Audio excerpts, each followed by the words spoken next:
네, 한 주간 부산시정의 이모저모를 살펴보는 주간시정 순서입니다. 오늘도 김성기 기자 나와 있습니다. 안녕하십니까? 안녕하십니까? 네, 먼저 엑스포와 가덕신공항 관련 얘기 짚어보겠습니다. 2030 부산 월드엑스포 유치 계획서에는 가덕신공항을 2030년까지 최대한 신속하게 추진한다, 이런 내용이 담겨 있습니다. 사실상 세계인과 약속을 한 셈인데 정작 엑스포 전까지 어떻게 건설을 하겠다, 이 구체적인 로드맵은 나오지 않고 있는 상황이죠. 네, 2030 부산 월드엑스포 유치 계획서에는 가덕신공항 개항이 명문화되어 있습니다.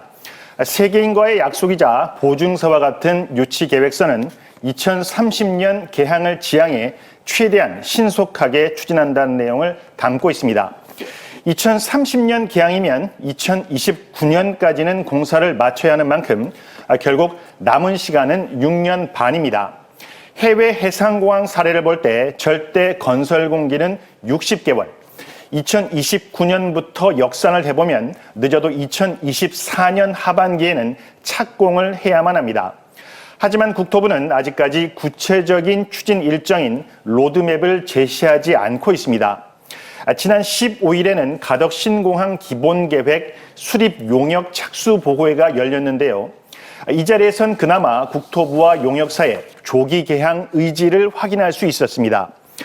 국토부는 그동안 경험하지 못한 신공법까지 동원을 해서라도 가덕신공항 건설 기간을 최대한 단축할 수 있는 방안을 검토하겠다고 밝혔습니다.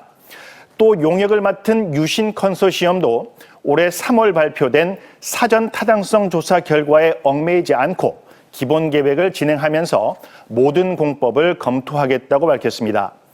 이번 용역에서는 사업기간 단축을 위한 설계 시공 일괄 발주 방식, 보상 업무 조기 추진 등 조기 착공 방안과 주요 공정별 기간 단축 방안이 마련될 것으로 보입니다. 한편 부산시는 공항 활주로 한 번으로 운영을 하다 보면 활주로 유지 보수로 인해서 활주로를 쓸 수 없는 기간도 있을 수 있다며 활주로 2번을 놓는 방안을 기본 계획에 반영해달라고 요구했습니다. 네, 이어서 다음 소식 짚어보겠습니다. 다음 달 BTS 공연이 열릴 부산 아시아드 주경기장은 2년 전에 태풍에 지붕 천막 곳곳이 찢겨서 볼품없는 모습인데요.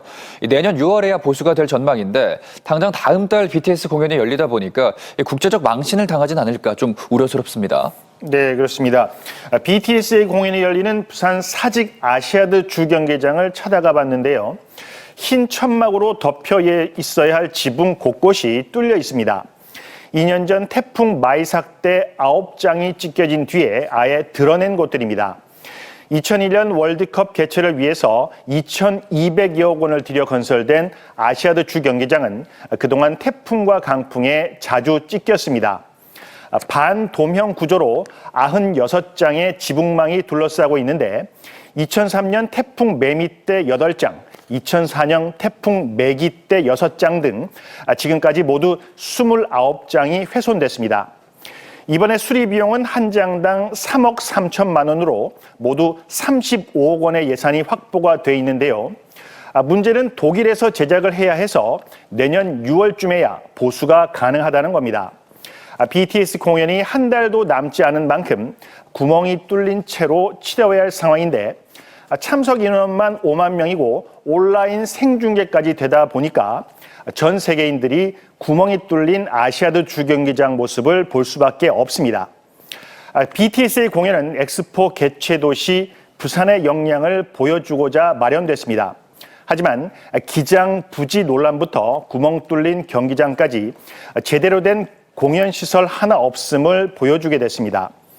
BTS의 멤버 사진이나 엑스포와 관련된 초대형 현수막으로 구멍을 잠시 가리는 대안도 나왔지만 공사 기간과 파손 등 안전 문제가 제기됩니다. 부산시는 BTS의 소속사인 하이브와 여러 방안을 놓고 검토 중이며 공연과 어울릴 최적의 대안을 이달 안까지 내놓겠다고 밝혔습니다.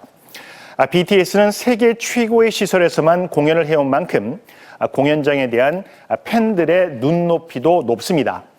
엑스포 유치 과정에서 얻을 수 있는 부산의 홍보 효과를 극대화하기 위해서라도 공연 전에 조속한 대책 마련이 필요합니다. 네, 이런 미비한 점들에 대한 조속한 대책 마련이 이뤄져서 이 엑스포 개최 도시 부산의 역량을 좀 완전하게 보여줄 수 있기를 기대해 보겠습니다. 네, 오늘 순서는 여기까지 듣겠습니다. 김성기 기자와 함께했습니다.